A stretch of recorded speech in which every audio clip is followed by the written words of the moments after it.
Hi everyone. I hope you all are doing good. म चाहिँ आज फेरि पनि मेरो फ्यामिलीसँग केकेनको गएको थियौं।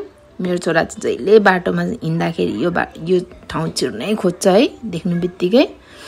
अनि त्यहाँ गएपछि चाहिँ उ एउटा बलुन पनि निकालेर खेलिहाल्यो उसको बाबासँग। कस्तो खुसी भयो है। के खाने भनेको चीज केक खाने रे। अनि उले केही पनि खाएको थिएन, त्यही भएर चीज केक मैले सुरुमै नदिने विचार गरे। अनि आफ्नो लागि चाहिँ बुलडॉग रामेन स्पाइसी 2x मगाए विथ एग। अनि अर्को चाहिँ चिकन स्यान्डविच बुढा र मेरो लागि प्लस चिकन क्रिस्पी चिकन मगाए। अनि मज्जाले खाए। 2x कति पछि खाएको हुनाले कानबाट धुवा निस्क्यो, पिरो नपिरो थियो। अनि चिकन स्यान्डविच चाहिँ यहाँको one of the best yummy, यस्तो मिठो हुन्छ यहाँको chicken sandwich. If you ever visit केकेनको यु मस्ट ट्राई यहाँको चिकन स्यान्डविच, एकदम मिठो छ। अनि मेरो हस्बेन्डको नि एकदम फेभरेट हो है। म चाहिँ पिरो भएर यहाँ कान थुन्दै भए पनि खाँदै थिएँ, आँखा चिम गर्दै भए पनि है। अनि चिकन स्यान्डविच चाहिँ मजाले इन्जोय गऱ्यौँ बुढाबुढीले। अनि मेरो बेबीले नि चिकन स्यान्डविच चाहिँ खायो। प्लस त्यहाँनिर चिकन स्यान्डविचमा चाहिँ फ्रेन्च फ्राइज पनि आउँछ के साइडमा कम्प्लिमेन्ट। अनि मेरो छोराले चाहिँ त्यही चिकन स्यान्डविच र फ्रेन्च फ्राइज इन्जोय गर्यो। अनि यति खाएपछि त बुढाबुढी टम्मै चिकन स्यान्डविच र यति बुलडॉग नै सेयर गर्दै दुईजना फुल भयौँ। त्यसपछि क्रिस्पी चिकन त लु बुढा म खान सक्दिनँ भने तपाईँ खान सक्नुहुन्छ नि, बुढाले पनि खान सक्दिनँ भन्नुभयो। त्यसपछि चाहिँ चिकन चाहिँ मैले प्याकिङ गरेर घरमा ल्याएर आएँ। अब चाहिँ म खाएको इन्जोय गर्नु होला। By, keep watching.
तिमी खाऊ न,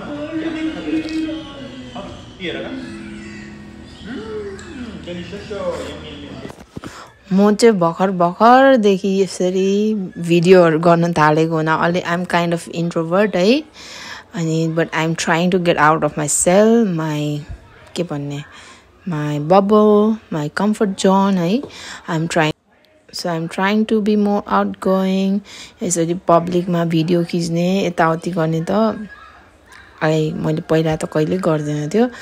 सो रिसेन्टली चाहिँ मैले यस्तो गर्न थालेको हो।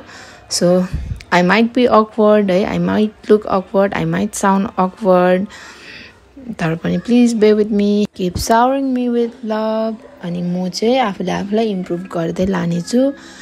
फ्युचरमा I try to bring more interesting कन्टेन्ट्सहरू, भिडियोजहरू है। अनि त्यही भएर मैले पब्लिकमा चाहिँ बोल्दै नखाएको कारण चाहिँ त्यही हो। बिकज आई फिल अकवर्ड, मलाई चाहिँ लाज लाग्छ। जस्ट यो क्यामेरा त्यहाँ अगाडि राखेरै खाँदा पनि आई वाज सो अकवर्ड, किनकि त्यहाँ वेटर भाइ बहिनीहरू हुनुहुन्थ्यो है।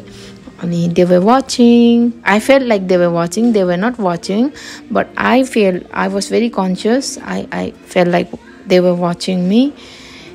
है। अनि तैपनि कन्सियस हुँदै भए पनि अकवर्ड हुँदै पनि मैले भिडियो चाहिँ बनाएँ। And I kept on rechecking whether it's recording or not. So त्यही भएर घरिघरि, किनकि मेरो as I already mention before मेरो आँखा पनि अलिकति कमजोर छ, त्यो भएर देख्दिनँ के, चस्मा लाउनु पनि मन लाग्दैन हो। अनि just making sure that I'm being recorded. किनकि यस्तो awkward हुँदै मैले खिचेको कुरा हैन लास्टमा फेरि रेकर्डै भएन नि त oh my god that would be a disaster.